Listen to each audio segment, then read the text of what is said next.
एक एक लड़का था, वो अपनी इंटरव्यू के लिए उसको पटना से दिल्ली जाना था। रिजर्वेशन था नहीं, चूंकि स्टूडेंट लाइफ थी और उसको एक इंटरव्यू साक्षात्कार के लिए दिल्ली पहुंचना था। तो वो स्टेशन पहुंचा, जनरल टिकट लिया। और स्टूडेंट अक्सर रिजर्वेशन वगैरह करवा के कम ऐसे ही, मतलब जनरल टिकट लेकर के ही सफर करते हैं। स्टूडेंट लाइफ में हम लोगों ने भी ऐसा ही किया है, और आप में से भी बहुत सारे लोगों ने किया होगा। तो वो लड़का पहुंचा स्टेशन, स्टेशन पहुंच करके उसने एक जनरल टिकट लिया और सोचा कि भाई ट्रेन में जनरल कंपार्टमेंट में बैठ करके मैं दिल्ली पहुंच जाऊंगा सुबह, और कल साक्षात्कार दे दूंगा। जनरल कंपार्टमेंट जो है वो पीछे लगता है ट्रेन के अक्सर। कुछ जनरल कंपार्टमेंट इंजन के बाद भी लगते हैं, आगे भी लगते हैं। तो वो एक पीछे वाला डब्बे में पहुंच गया। पहुंचने के बाद जब वो ट्रेन में चढ़ना चाहा तो इतनी भीड़ थी कि मतलब स्थिति ये थी कि उसको लटक के यात्रा करनी पड़ती। बड़ी मुश्किल से एक पीछे बैग टांगे हुए वो लड़का, अपना सर्टिफिकेट वगैरह रखे हुए, बहुत मुश्किल से किसी तरीके से एक पैर टिकाने की जगह उसको मिली। वो अंदर इन किया। थोड़ा पढ़ा लिखा था, चूंकि इंटरव्यू के लिए जा रहा था, तो उसको समझ नहीं आया। बोला यार, दिल्ली की यात्रा खड़े खड़े जग के करेंगे तो कल हम इंटरव्यू कैसे दे पाएंगे? इंटरव्यू हमारा हो सकता है कि खराब चला जाए। इस वजह से उसने सोचना शुरू किया, और सोचते सोचते उसके दिमाग में एक बात आई। बोलते हैं ना कि अपना दिमाग मत लगाइए, लेकिन उस लड़के ने अपना दिमाग लगाया। कुछ देर, चूंकि ट्रेन के खुलने में अभी समय था, तो कुछ देर के बाद उसने 2-4-5 मिनट के बाद उसने अचानक से शोर मचाना शुरू कर दिया, सांप सांप सांप सांप। अब इतनी भीड़ में आदमी झुक भी नहीं सकता हो। उस स्थिति में कोई आदमी अगर चिल्लाना शुरू कर दे सांप सांप सांप, तो आप समझ सकते हैं, कल्पना कर सकते हैं। सारे लोग जो गेट पर थे वो उतरना शुरू कर दिए कि सांप आ गया इस बोगी में। तो किसको डस ले वो कहना बड़ा मुश्किल है। सब लोग फट-फट उतरना शुरू किए और पूरे कंपार्टमेंट में ये बात फैल गई कि भाई इस कंपार्टमेंट में सांप है। सारे लोग दौड़-दौड़ के, अच्छा वो लड़का भी उतर गया, तो इसलिए और भरोसा हो गया कि भाई बिल्कुल इस बोगी में सांप है, जो कह रहा है वो भी उतर गया है। उसके बाद पूरी वो कंपार्टमेंट खाली हुई। धीरे से चुपके से वो लड़का अंदर घुसा। अंदर घुस के ऊपर की एक बर्थ, एकदम पूरी वो कंपार्टमेंट ही पूरा खाली हो गया था। ऊपर चढ़ा और चढ़ करके सो गया। थका हुआ था, इस वजह से उसको नींद जल्दी आ गई। और सुबह उसको झाड़ू देने वाले ने जगाया, भाई साहब उठिए। तो उसने कहा क्या दिल्ली पहुंच गए? बोला दिल्ली? आप पटना के यार्ड में हैं। बोला, पटना के यार्ड में? मैं तो रात में पटना वाली दिल्ली वाली ट्रेन में चढ़ा था और अभी तक ये ट्रेन खुली नहीं क्या? बोला ना ना, ट्रेन तो वो जिसमें आप चढ़े थे वो तो ट्रेन दिल्ली पहुंच भी गई होगी, आप पटना में हैं। बोला ऐसा क्यों? बोला कि रात में इस कंपार्टमेंट में सांप घुस गया था, जिसकी वजह से इस कंपार्टमेंट को, इस बोगी को काट के अलग कर दिया गया। बाकी ट्रेन तो दिल्ली के लिए रवाना कर दी गई, इस कंपार्टमेंट को छोड़ के। वो अपना सर पीट लिया। कहने का तात्पर्य, बहुत शानदार मैसेज है, थोड़ा आपको मजा भी आएगा।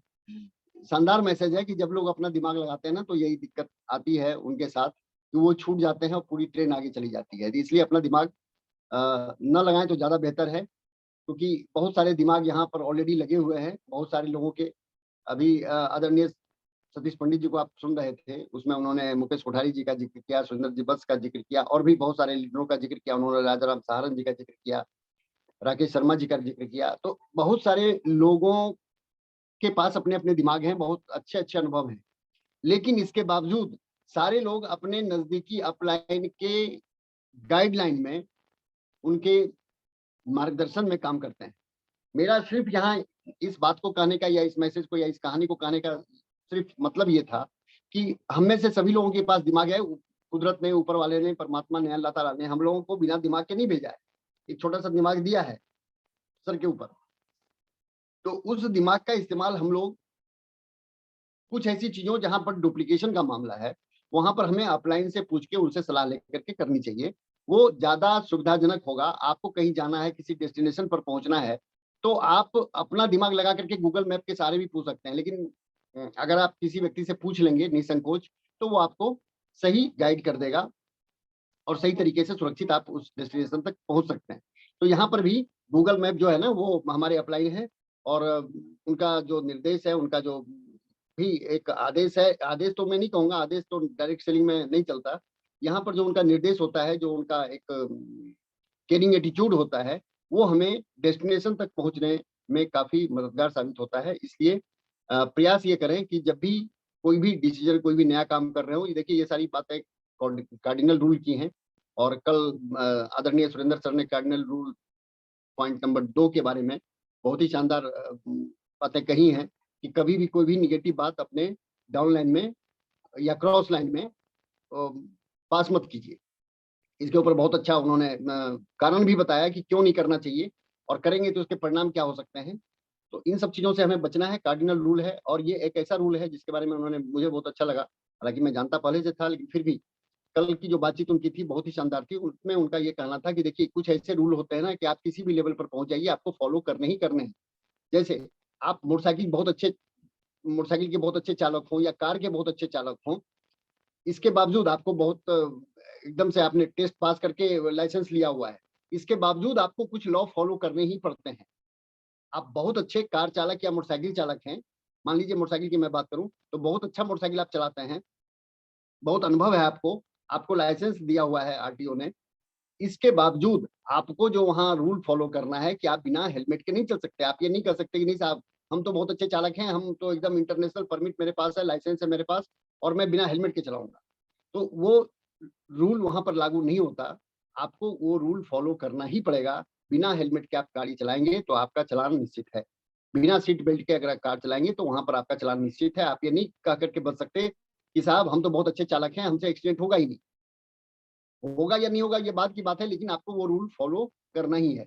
तो कार्डिनल रूल जो है वो यही है, जो चीज नहीं करनी है हमको डायरेक्ट सेलिंग में, उसको बहुत सीरियसली उस रूल को फॉलो कीजिएगा। अगर बहुत बड़ा अचीवमेंट चाहिए इस सिस्टम से तो चलिए। तो ये बात थी कार्डिनल रूल की, क्योंकि कल ये आदरणीय सुरेंद्र सर का ये टॉपिक था यूएस पर, यूनिक एजुकेशन सिस्टम के ऊपर। तो और निश्चित रूप से आप सभी लोगों ने, मुझे ऐसा आशा है कि आप सभी लोगों ने यूएस को अपना सब्सक्राइब कर लिया होगा और उसकी बहुत सारी चीजों को आप सुन रहे होंगे। तो मैं आगे की बातचीत जो हम लोगों की कंटिन्यू हो रही थी, उसके हिसाब से मैं आगे की बातचीत आपसे करूं। 7:56 हो रहा है, 10-15 मिनट में मैं आपसे बातचीत करूंगा। काउंसलिंग के ऊपर हम लोग चर्चा कर रहे थे, और ये काउंसलिंग का जो चैप्टर था ये था topic J, counselling A to Z of direct selling. आदरणीय सुरेंद्र सर के द्वारा जो कहा गया है, जो बताया गया है, उसमें काउंसलिंग के ऊपर बहुत सारी बातें हम लोगों ने की। हम लोगों ने पीछे बातचीत जो की थी वो की थी डेप्थ काउंसलिंग के बारे में, कि जहां पर हम डेप्थ को एक ये करते हैं और उसके सारे एलओएस सीरीज के सभी लोगों को उस जूम मीटिंग में रखते हैं। कम से कम 10-15 लोग उसमें होने चाहिए, और 10-15 लोगों के सबसे डेप्थ में जो व्यक्ति है, हम वहां से डेप्थ काउंसलिंग करते हैं और हर व्यक्ति से राय लेते हैं कि इनके साथ क्या करना चाहिए, उनका टारगेट क्या है। ये सब सारी चर्चाएं हम लोग उनके साथ करते हैं, किस तरह से किया जाए इसके बारे में डिटेल हम लोगों ने चर्चाएं की थी। आज जो बातचीत हमारी होने वाली है वो है पर्सनल काउंसलिंग के ऊपर। पर्सनल, देखिए काउंसलिंग एक ऐसा सब्जेक्ट है, एक ऐसा पार्ट है इस बिजनेस का, कि आप बहुत मीटिंग सेमिनार अटेंड कर लीजिए, बहुत डीटीडब्ल्यू अटेंड कर लीजिए, लेकिन अगर आप एक अच्छे, एक सीरियस, एक अनुभवी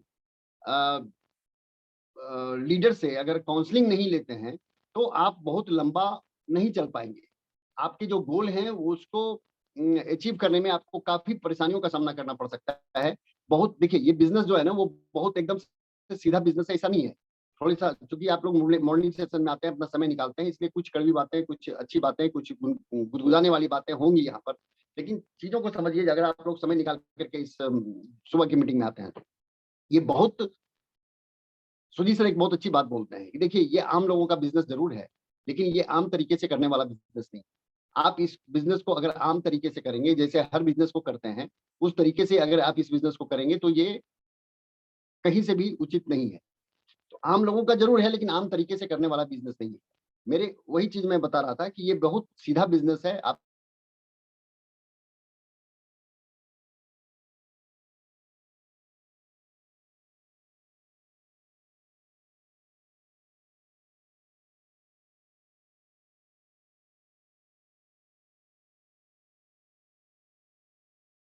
एजुकेटेड लोग भी आपको मिलेंगे और हर तरीके के लोगों को डील करते हुए इस बिजनेस में आगे बढ़ना है। सबके अपने अपने दिमाग हैं, सबकी अपनी अपनी चाहते हैं, सबकी अपनी अपनी इच्छाएं हैं, सबकी अपनी अपनी महत्वाकांक्षाएं। तो उन सब चीजों का ध्यान रखते हुए हमें अब अच्छा सिर्फ हमको बढ़ना आगे है ऐसा नहीं है, हमें अपने साथ लोगों को भी आगे बढ़ाना है। तो एक सही नेतृत्व भी हो ये जरूरी है, लोग आपको फॉलो करें ये भी जरूरी है, हम भी अपने अपलाइन को फॉलो करें ये भी जरूरी है। तो हम भी कहीं से गाइड होते हैं और हम भी किसी को गाइड करते हैं।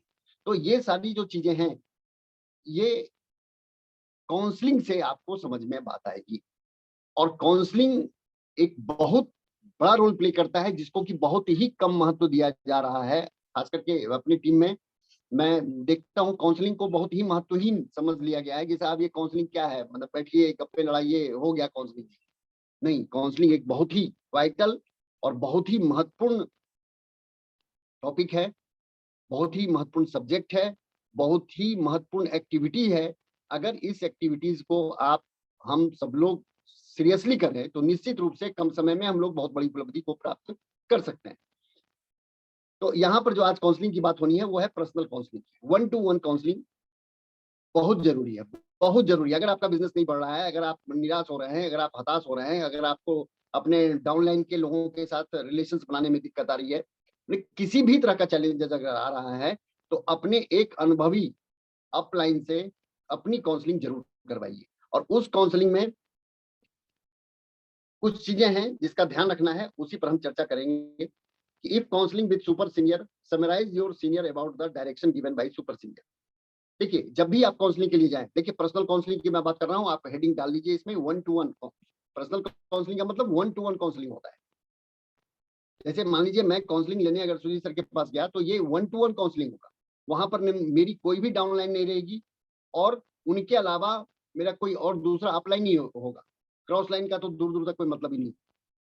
तो पर्सनल काउंसलिंग 1-to-1 होता है। वो एक अनुभवी सीनियर हमारे हैं, तो हम उनसे अगर काउंसलिंग लेने जाएंगे तो हमें किन किन बातों का ध्यान रखना है, इस बात को थोड़ा सा समझिए। इसी चीज को मैं डिफाइन कर रहा हूँ, इसी चीज को मैं आपके बीच रख रहा हूँ। तो अगर मान लीजिए मैं पहुंचा, मैं एक एग्जाम्पल देके बता रहा हूँ ताकि आपको क्लियर हो। अगर मैं सीनियर के साथ काउंसलिंग लेने गया, अब यहाँ पर देखिए दो चीजें हैं। एक होता है काउंसलिंग में लेने गया या मैं अपलाइन की काउंसलिंग करने चला गया। कई लोग ऐसे महानुभाव हैं हमारी टीम में ऐसे हुए हैं जो हमसे काउंसलिंग क्या लेंगे, वो हम ही को काउंसलिंग करना शुरू कर देता है, हम ही को काउंसलिंग देना शुरू कर देते हैं कि साहब आपको तो सर ऐसे ऐसे करना चाहिए। तो भैया मैं काउंसलिंग लेने गया हूँ, सुजीत सर को क्या करना चाहिए सुजीत सर समझें या उनके सीनियर उनको बताएंगे कि क्या करना चाहिए, सुरेंद्र सर उनको बताएं। हम सुजीत सर को बताने लगे कि सर आपको ये काम यहाँ करना चाहिए और यहाँ पर ये बिजनेस पर फोकस करना चाहिए, ये बिल्कुल गलत है, अनइथिकल है और किसी भी दृष्टिकोण से ये उचित नहीं है। तो हम उनसे काउंसलिंग लेने गए हैं, मुझे अपने बिजनेस को लेकर चिंता है, मुझे अपना बिजनेस बढ़ाना है, मुझे अपना एक लेवल चाहिए, मुझे अपना इनकम बढ़ाना है। तो मुझे वो क्या गाइड करते हैं, क्या परामर्श देते हैं, उसके लिए मैं उनके पास गया हूँ। तो इसमें ध्यान ये रखना है कि जब भी हम उनसे काउंसलिंग लेने जाएंगे तो सबसे पहली बात क्या होगी कि हम समराइज करके संक्षेप में उनको बताएंगे कि सर पहले जो हमने काउंसलिंग किया था किसी भी सीनियर अपलाइन से, तो उन्होंने मुझे ये गाइड किया था और मैं ये काम करके आपके पास आया हूँ नेक्स्ट काउंसलिंग के लिए। इसमें एक सजेशन जरूर दूंगा काउंसलिंग के बारे में। एपिसोड 22 चैट विद सुरेंद्र बत्स का एक एपिसोड है 22 नंबर का, उसको एक बार जरूर सुनिए। काउंसलिंग की बहुत सारी बातें आपको वहां पर क्लियर होंगी। ये इंपॉर्टेंट चीज है और इसको एक बार जरूर सुन लीजिएगा। आपको काउंसलिंग का महत्व तो समझ में आ जाएगा, काउंसलिंग किस तरह से की जाती है, क्यों की जाती है, ये सारी बातें समझ में आ जाएगी। चैट विद सुरेंद्र बत्स का episode number 22, counselling your downline only. आपको सिर्फ अपने एक डाउनलाइन से, क्योंकि ये मैन टू मैन हो रहा है, तो बातचीत करनी है। Note upline, note no cross line, कोई भी अपलाइन नहीं होगा वहां पर। जैसे मैं अगर गया हूं, सपोज कीजिए सुजीत सर से काउंसलिंग लेने के लिए, तो हमारे और सुजीत सर के बीच में भी कुछ अपलाइन, उनकी उपस्थिति वहां नहीं चाहिए। पर्सनली मैं उनसे काउंसलिंग लेने गया हूं तो कोई भी हमारे और सुजीत सर के बीच के अपलाइन भी अगर हैं तो वो वहां पर नहीं रहेंगे। ये इंपॉर्टेंट पार्ट है, आप समझिए। जैसे लियाकत जी, मैं एक एग्जांपल दे रहा हूँ, इसको अन्यथा मत लीजिएगा। जैसे लियाकत जी अगर मेरे पास आए काउंसलिंग के लिए तो वहां पर हनुमान सर नहीं रहेंगे। अपलाइन होने के बावजूद इसका विशेष ध्यान रखना है। क्यों? ये बात आगे आपके समझ में आएगी। At the time of personal counselling, cross line, upline and downline, nobody should be there. ये मैंने बता ही दिया आपको। Don't let them feel inferior. कभी भी जब आप काउंसलिंग दे रहे हो, कर रहे हो अपने डाउनलाइन की मैन टू मैन, तो उनको इन्फीरियर महसूस नहीं करवाना है कि आपको तो कुछ आता नहीं है साहब, आप तो ऐसे ही टाइम पास कर रहे हैं, क्यों आ गए बिजनेस में। उन्हें कई बार, आपको तो बोलने का ढंग नहीं है, कपड़ा पहनने का ढंग नहीं है, कई बार अतिरेक में हम लोग इस तरह की बातों को कर जाते हैं, जो कि सर्वथा अनुचित है और ये अनइथिकल है, इथिकल नहीं है। हमें इन्फीरियर महसूस नहीं करवाना है, सबसे पहले तो दिमाग में ये रखना है। वो व्यक्ति आया है आपसे परामर्श लेने के लिए और आप उसको अगर इन्फीरियर महसूस करवाएंगे तो नेक्स्ट टाइम से वो आपके पास नहीं आएगा। मैं तारीफ करने की बात नहीं कर रहा हूँ, मैं उनको इन्फीरियर महसूस करवाने की बात कर रहा हूँ। उनको कभी ये नहीं करवाइए। When you counsel with anyone for the first time, ask about dream and goal. देखिए, जब भी आप पहली बार, जब आप किसी अपने डाउनलाइन की काउंसलिंग कर रहे हो, आप में से सारे लोग लीडर हैं और जो लीडर नहीं है वो आने वाले समय में लीडर बनेंगे। तो ऐसी स्थिति में इन सब बातों को अगर आप अभी से सीख लेंगे तो आपके लिए ये बहुत काम की चीज है कि जब भी आप पहली दफा किसी की काउंसलिंग कर रहे हो तो उनसे क्या पूछना है, उनके ड्रीम और गोल, उनके सपने क्या हैं। जो भी सपने उनके हैं उनको बकायदे आप नोट कीजिए, क्योंकि आप काउंसलिंग उनको दे रहे हैं तो आपको ये नोट करना है। और उनके जो गोल हैं, एक तो सपना हो गया, एक गोल हो गया कि कब तक उस चीज को वो अचीव करना चाहते हैं। मान लीजिए कोई एक व्यक्ति आया और जो बहुत साधारण है, उसके पास यातायात का साधन नहीं है, कहीं भी जाने में उसके पास सिर्फ साइकिल है और मोटरसाइकिल नहीं है, तो वो उससे हम सपना पूछेंगे कि भाई आपका सपना क्या है। उसने सपना बनाया, फिर उसने कहा कि सर अगर एक मोटरसाइकिल मिल जाती तो हम बहुत ज्यादा काम इसमें कम समय में बहुत ज्यादा आउटपुट लेते। तो ठीक साहब, आपको एक मोटरसाइकिल चाहिए, तो मोटरसाइकिल कब तक चाहिए? जब डेट के साथ वो चीज आ जाती है तो वही बन जाता है अपना गोल। सब मोटरसाइकिल लेना एक सपना है, लेकिन मोटरसाइकिल किस डेट को लेना है, कौन सी कलर की लेनी है, किस ब्रांड की लेनी है, जब ये पूरा क्लियर हो जाता है तो वो अब सपना नहीं रह जाता, वो बन जाता है गोल। तो date with dream is equal to goal. इस चीज का हमेशा ध्यान रखिए। तो उससे हमें क्या लेना है, सपना और गोल दोनों उससे पूछना है और उनका पीएमएफ ढूंढना है। ये एक जिम्मेदारी हो जाती है काउंसलर की, जो काउंसलिंग दे रहा है, कि उसका प्राइमरी मोटिवेटिंग फैक्टर पीएमएफ, पीवीएमएफ मत समझ लीजिएगा, प्रोटीन विटामिन मिनरल्स और फाइबर। पीएमएफ का मतलब होता है प्राइमरी मोटिवेटिंग फैक्टर, कि वो इसकी कौन सी एक प्राइमरी मतलब प्राथमिक चीज है जिससे वो व्यक्ति बहुत ज्यादा मोटिवेट होता है। ये आपको ढूंढना है बातचीत के क्रम में। वो उनको नहीं पता कि हमारा सबसे ज्यादा मोटिवेटिंग फैक्टर क्या है, लेकिन ये आपको ढूंढना पड़ेगा तो किस चीज से सबसे ज्यादा मोटिवेट होता है। तो ये एक काम है। इसके बाद नेक्स्ट है make leg structure on paper up to 10 level. बहुत इंपॉर्टेंट चीज है। जब भी आप अपने डाउनलाइन की काउंसलिंग दे रहे हैं, कर रहे हैं, उसके साथ बैठ के मैन टू मैन, तो उनसे 10 डेप्थ तक आपको पेन एंड पेपर पर स्ट्रक्चर लिखने के लिए बोलना है कि साहब आप बिना किसी का सहारा लिए हुए, बिना मोबाइल का, बिना लेग स्ट्रक्चर का सहारा लिए हुए 10 लेवल तक आप नाम लिखिए। अब 10 लेवल तक जब वो नाम लिखेंगे ना, और मैं आपको गारंटी देता हूं कि 10 लेवल तक आपको नाम खुद भी नहीं पता होगा कि हमारे नीचे 10 लोग। आप लिखने बैठ जाइए, इस मीटिंग के बाद आप लिखने बैठ जाइएगा, 10 नाम आप नहीं लिख सकते बिना सहारा लिए हुए लेग स्ट्रक्चर का। इसको लिखिए ताकि काउंसलर को ये पता चले कि आप कितने सीरियस, कितने संजीदे हैं इस बिजनेस को लेकर। उसमें, उस स्ट्रक्चर में फैमिली ज्वाइनिंग अगर है तो वो भी मस्ट मेंशन होना चाहिए।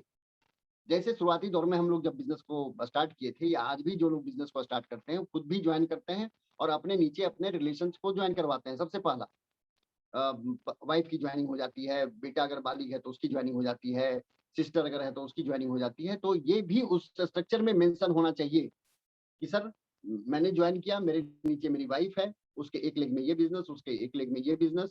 फिर जो भी लेग आप लेके चल रहे हैं, नीचे 10 डेप्थ तक आपको ये स्ट्रक्चर खींचना है अपने दोनों लेग का। उसका एक पूरा प्रॉपर चार्ट आता है, उसके चार्ट के हिसाब से बिल्कुल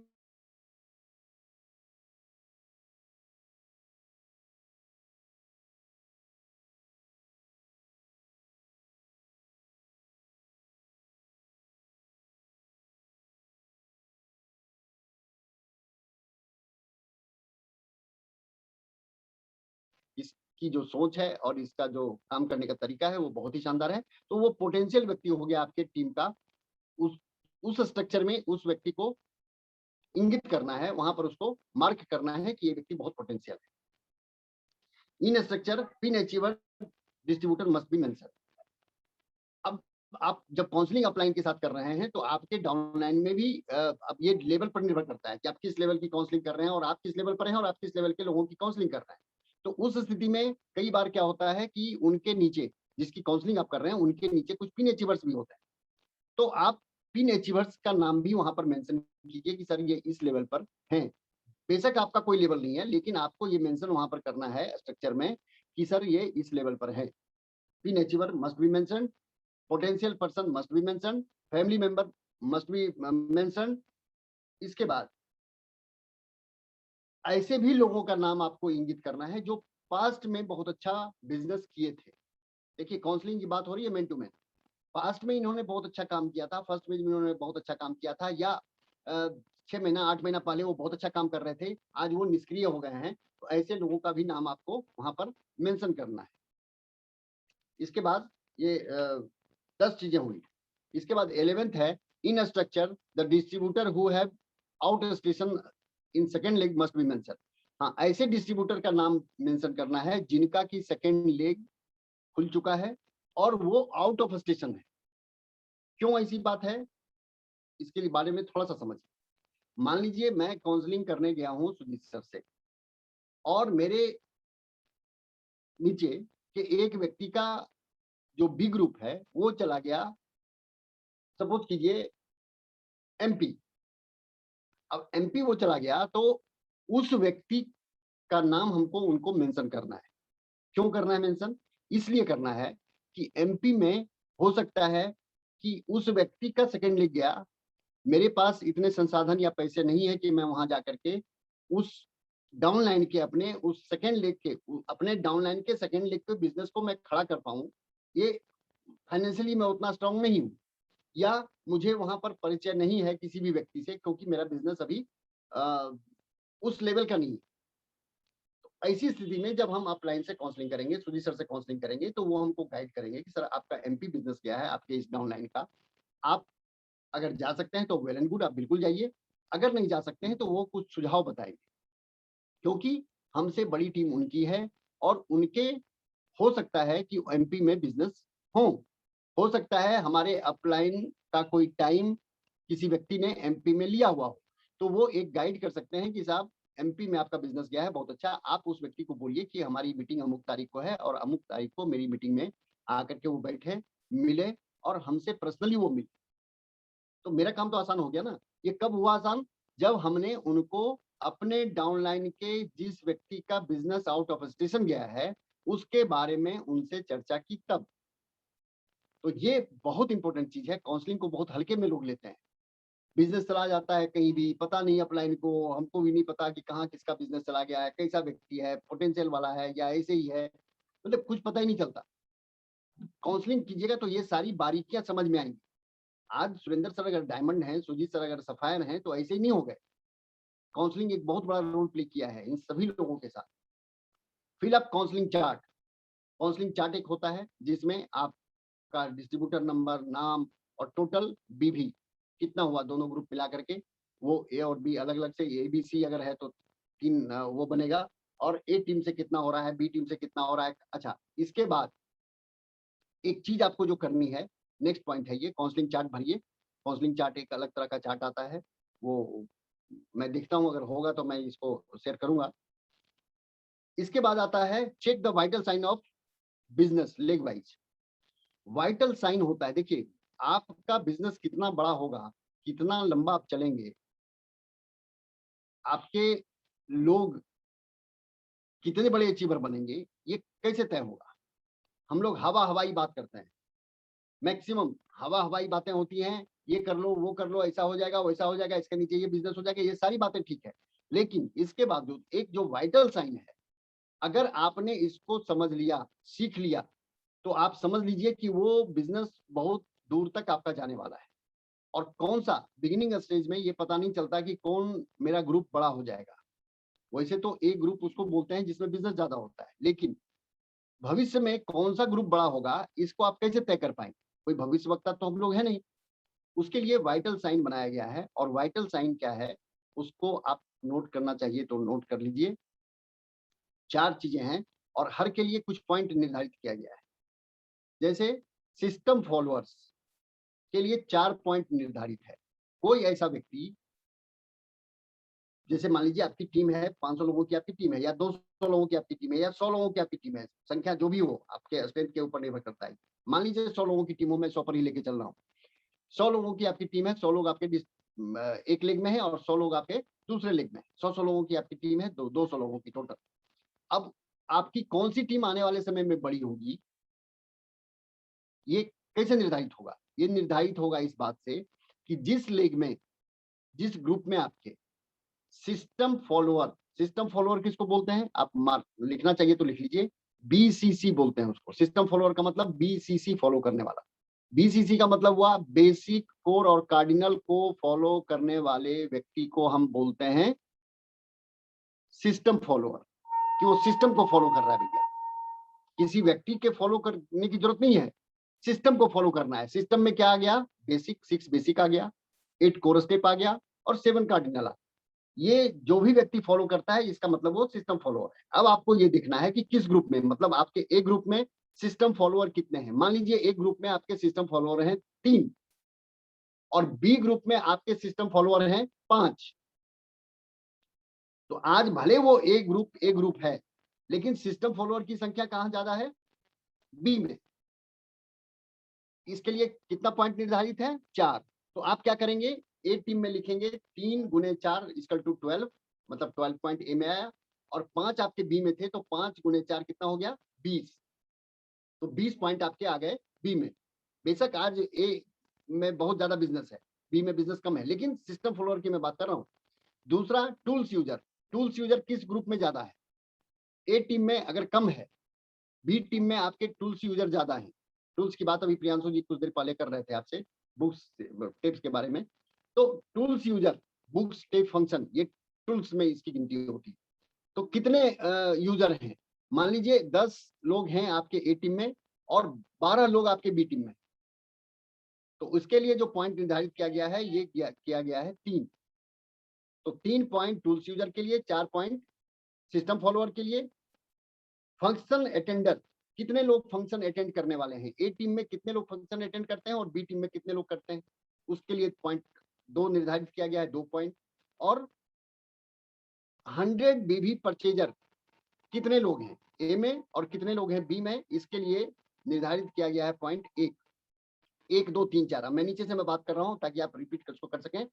परचेजर 1000 बीवी 1 point, function attender 2 point, tools user 3 point और सिस्टम फॉलोअर 4 पॉइंट। अब आपको संख्या देख लीजिए कि ए टीम में कितनी संख्या किसकी है, उतना गुना 4 गुना 3 गुना 2 गुना 1 कर लीजिए। जो भी नीचे टोटल पॉइंट आता है, जिस तरफ ज्यादा पॉइंट आएगा, बिजनेस, देखिए फिर मैं बार बार बोल रहा हूँ, बिजनेस और ये जो वाइटल साइन है, ये दोनों अलग अलग चीजें हैं। बेशक आज आपका बिजनेस ए में बहुत ज्यादा हो रहा हो, बहुत अच्छी परचेजिंग करने वाले 2 4 5 10 लोग हों, लेकिन सिस्टम अगर फॉलोअर नहीं है और बी टीम में आपके सिस्टम फॉलोअर हैं, बिजनेस बेशक आज कम है, लेकिन आने वाले समय में आपका बी ही सबसे बड़ा होगा। ये तय करेगा कौन? Vital sign. तो ये बहुत इंपॉर्टेंट चीज है। So business area state wise, ये आपका 14वां पॉइंट है। So business area state wise. देखिए आप में से बहुत सारे लोगों का बिजनेस कई स्टेट में गया होगा। स्टेट नहीं तो आप अगर एक ही स्टेट में बिजनेस है तो कई डिस्ट्रिक्ट में गया होगा। तो कहां से कितना बिजनेस आ रहा है, ये सारी इंफॉर्मेशन ब्राउजर पर जब आप जाएंगे, ब्राउजर के माध्यम से जब आप बिजनेस खोलेंगे, तो ये सारे इंफॉर्मेशन वहां उपलब्ध है कि किस एरिया से आपका बिजनेस कितना आ रहा है, कितने मेल की ज्वाइनिंग हुई, कितने फीमेल की ज्वाइनिंग हुई, कितना बिजनेस कहाँ से आ रहा है, ये सारी जानकारी। बनारस डिस्ट्रिक्ट से कितना आ रहा है, चंदौली से कितना आ रहा है, सोनभद्र से कितना आ रहा है, बलिया से कितना आ रहा है, ये सारा इंफॉर्मेशन, गोरखपुर से कितना आ रहा है, या बिहार की मैं बात करूं तो नालंदा से कितना बिजनेस आ रहा है, पटना से कितना बिजनेस आ रहा है, नवादा से कितना बिजनेस आ रहा है। तो ये सारा इंफॉर्मेशन अगर आप वहां पर फिल्टर करेंगे तो सारा इंफॉर्मेशन आपको मिल जाएगा। लेकिन आप ब्राउजर पर जाकर के इन सब चीजों को सर्च करना चाहेंगे, खोजेंगे तो आपको बिल्कुल मिलेगा। कितनी ज्वाइनिंग हुई पिछले 6 महीने में, ये सारा फिल्टर लगा हुआ है वहां पर। कंपनी ने इतना सारा मतलब वो दे दिया है सामग्री हम सब लोगों को, कि हम लोग बहुत बेहतर काम उसके माध्यम से कर सकते हैं। तो डाटा के ऊपर चूंकि हम लोगों की वर्किंग नहीं हो रही है, इसलिए पता ही नहीं चलता। बिजनेस तो आ जा रहा है, लेकिन किस स्टेट से बिजनेस आ रहा है, कहाँ से बिजनेस आ रहा है, खुद ही नहीं पता। और जब तक ये पता नहीं होगा कि कहाँ से मेरा बिजनेस आ रहा है, तब तक हम उस प्लेस को और ज्यादा डेवलप नहीं कर पाएंगे। ये सब बहुत बारीकी चीज है, और ये सब चीज आपको काउंसलिंग में ही समझ में आएगा। बातें तो मैं आपको बता रहा हूँ, लेकिन काउंसलिंग में जब आप बैठेंगे किसी भी अपने नजदीकी अपलाइन के साथ, तो ये सारी बारीकियां उनको भी पता होनी चाहिए, और उनको इन सारे मुद्दों पर बातचीत करनी चाहिए।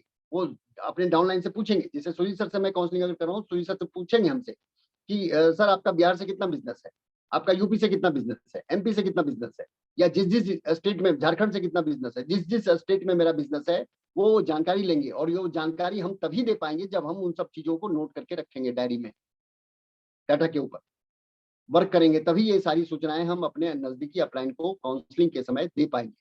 और फिर उसके हिसाब से वो किस तरीके से गाइड करना है उनको, वो आगे आएगा आपको। तो ये चीज समझने वाली है। Ask about delivery centres in group, ये भी पूछना है काउंसलिंग के समय कि आपके ग्रुप में कितने डिलीवरी सेंटर हैं, कितने पीयूसीज या कितने वंडरवर्ल्ड क्विक या वंडरवर्ल्ड हैं आपकी टीम में। ये भी सुजीत सर हमसे पूछेंगे। मतलब आपको अपने डाउनलाइन से ये चीज पूछना है कि आपके ग्रुप में कितने पिकअप सेंटर है, कहाँ कहाँ है, किस स्थिति में है, उसका सिचुएशन क्या है। ये सारी जानकारी काउंसलिंग में ही पता चलती है, मीटिंग सेमिनार में थोड़ी ये बहुत एकदम डेप्थ आपको जानकारी मिल पाएगी। इसके बाद ask about new pin achiever, नए पिन कितने निकले सर, लीडरशिप कितना निकला, रॉयल्टी कितना निकला, टेक्निकल कितना निकला, टेक्निकल की तैयारी किन किन की है। ये सारी बातें कहाँ क्लियर होती हैं, काउंसलिंग में, इसलिए काउंसलिंग इंपॉर्टेंट है। Ask about meeting taking leaders, team में कौन कौन से मीटिंग ले सकते हैं, इसके बारे में जानकारी अपलाइन को होनी चाहिए। जिसके साथ आप काउंसलिंग कर रहे हैं, जो काउंसलर हैं आपके, उनको ये पता होना चाहिए कि आपके टीम में मीटिंग लीडर कौन है। उनके बारे में आप उनको बताइए। Upcoming star of the business, upcoming star कौन है, सितारे कौन हैं जो आने वाले समय में आपके टीम की शोभा को बढ़ाएंगे, इसका नाम भी आपको काउंसलिंग के समय अपलाइन को बताना है, ताकि उनके दिमाग में वो बात रहे। इसके बाद discuss target of the month exact, इसके बाद क्या करना है, उनसे टारगेट पूछना है। ये काउंसलिंग का ही सब पार्ट है। आप समझिए कि 1-to-1 काउंसलिंग में कितनी सारी गंभीर और कितनी गहरी चीजें होती हैं। सेल्फ परचेज, सर आपका क्या परचेजिंग रहेगा, वो सुजीत सर हमसे पूछेंगे सर आपकी सेल्फ परचेजिंग कितनी रहेगी, तो मुझे वहां पर बताना है, फर्जी बात नहीं बतानी है, क्योंकि मैन टू मैन काउंसलिंग हो रहा है वहां पर। कोई नहीं देखता, सिर्फ अपलाइन आपको देख रहा है, सुन रहा है, आपकी स्थिति को देखते हुए फिर वो आपको गाइड करने वाला है। तो वो ये सारी चीजें पूछेंगे, या आप अपने डाउनलाइन से काउंसलिंग उसको दे रहे हैं, तो आपको ये सारी चीजें पूछनी है। सेल्फ परचेजिंग कितनी रहेगी सर आपकी, ग्रुप ए से कितना बिजनेस आएगा और ग्रुप बी से कितना बिजनेस आएगा, एग्जैक्ट बताना है। और एग्जैक्ट आप तभी बता पाएंगे जब आपकी पकड़ बिजनेस के ऊपर होगी।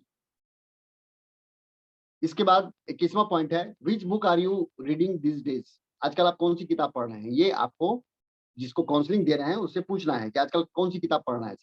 जीत आपकी पढ़ रहे हैं, बड़े सोच का बड़ा जादू पढ़ रहे हैं, हमें जागना होगा पढ़ रहे हैं, शक्ति का खजाना पढ़ रहे हैं, कौन सी किताब आप पढ़ रहे हैं। कोई किताब तो पढ़ रहे होंगे। किताब नहीं पढ़ रहे हैं अगर, तो फिर आए क्यों काउंसलिंग के लिए साहब।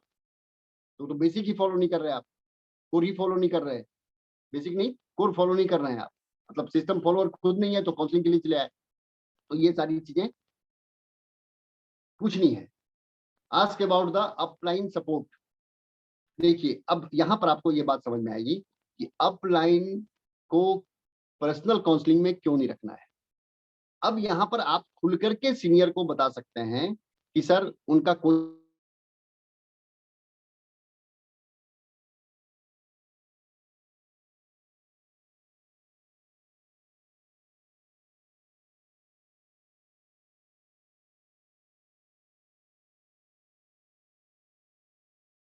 नहीं रहना है मैन टू मैन काउंसलिंग, इसका ध्यान रखना है। डिस्कस फाइनेंशियल सिचुएशन, 23वां नंबर है, discuss financial situation. Financial situation क्या है, ये आपको डिस्कस करना है। किस आर्थिक परिस्थिति से आप जूझ रहे हैं, ये अपलाइन या जो काउंसलर हैं उनके समझ में ये बात आनी चाहिए, क्योंकि तभी वो आपको सही गाइड मार्गदर्शन दे पाएंगे। तो ये बात थी। फिर आगे गाइड क्या करना है, ये गिव द डायरेक्शन जो देना है, वो मैं कल इस पर बातचीत करूंगा। ये कुछ ऐसे पॉइंट्स थे जिसका काउंसलिंग में विशेष ध्यान रखना है, और इन सब चीजों का ध्यान रख करके अगर आप एक व्यक्ति से काउंसलिंग करेंगे तो निश्चित रूप से आपका ही बिजनेस नहीं, एक तो सबसे बड़ी बात ये होगी कि वो व्यक्ति जिसकी काउंसलिंग आप कर रहे हैं, जिसको काउंसलिंग आप दे रहे हैं, वो व्यक्ति आपका मुरीद हो जाएगा। आपको उनको लगेगा कि आप उनका बहुत केयर कर रहे हैं, और आपको उस व्यक्ति की बहुत सारी अंदरूनी बातें पता चलेंगी, जो कि मीटिंग, सेमिनार या ऐसे मिलने से, बातचीत करने से पता नहीं चल पाती है। आपको ये समझ में आएगा कि ये बिज़नेस को लेके कितना सीरियस है, आपको ये पता चल पाएगा कि इस बिज़नेस में कितना दूर तक ये जाने वाला है। ये सारी बातें आपको तभी पता चलेंगी जब आप उस व्यक्ति के साथ बैठ कर के काउंसलिंग करें। तो काउंसलिंग एक बहुत ही इम्पोर्टेंट रोल प्ले करता है इस बिज़नेस में, और इसको ही सबसे ज़्यादा नज़रअंदाज किया जाता है काउंसलिंग को। इसलिए बिज़नेस कहीं न कहीं बहुत सारे लोग छोड़ के चले जाते हैं, क्योंकि हम सही तरीके से उनके साथ काउंसलिंग नहीं करते हैं।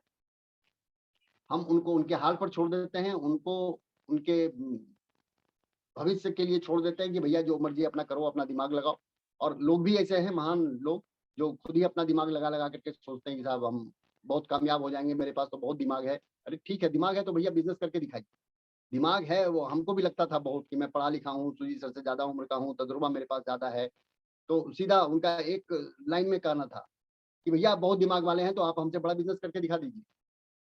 और ये बिज़नेस साइंटिफिक है। ऐसा भी कुछ नहीं है कि आप जो ऑफलाइन है वो सब दिन ऑफलाइन तो रहेगा, लेकिन उसको आप ओवरटेक नहीं कर सकते। आप ओवरटेक कीजिए। हम मोटरसाइकिल चलाते हैं, हम कार चलाते हैं, हम स्लो चलने वाले व्यक्ति को तुरंत ओवरटेक करके आगे निकलने का प्रयास करते हैं। तो यहाँ पर भी एक बिज़नेस में आप ओवरटेक कीजिए। आप में से बहुत कुछ लोग, बहुत सारे लोग हमको ओवरटेक कर सकते हैं, और बहुत ऐसे एग्ज़ाम्पल्स हैं। आदरणीय आप इनको ले लीजिए, विजय बिरोदिया जी को ले लीजिए, अवधेश सर को ले लीजिए, इन लोगों ने अपने अपलाइन के बिज़नेस को क्रॉस किया, लेवल को क्रॉस किया। तो कुछ ऐसी चीज़ें हैं जिसको कि हमें समझना पड़ेगा। सुरेंद्र सर ने क्रॉस किया, तो ये सुजीत सर ने क्रॉस किया। तो बहुत सारे ऐसे एग्ज़ाम्पल हैं। अगर आपके पास बहुत दिमाग है, आपके पास बहुत पोटेंशियल है, तो आप ओवरटेक कीजिए ना। किसने रोका हुआ है? स्वतंत्र बिज़नेस है, इंडिपेंडेंट बिज़नेस ओनर हैं। अगर आपके पास दिमाग है तो, और नहीं दिमाग है तो अपना दिमाग मत लगाइए। नहीं तो दिमाग लगाएँगे तो वो ट्रेन वाली बात होगी कि आपका कंपार्टमेंट यहीं छूट जाएगा, ट्रेन पहुँच जाएगी। तो अपना दिमाग लगाने वाले लोगों का एक साथ वही होता है। तो मैं बहुत ज़्यादा बात न करते हुए, पुनः आप सब लोगों को रक्षाबंधन की बहुत-बहुत बधाई देते हुए अपनी बात को विराम देना चाहूँगा। बहुत अच्छा लगा।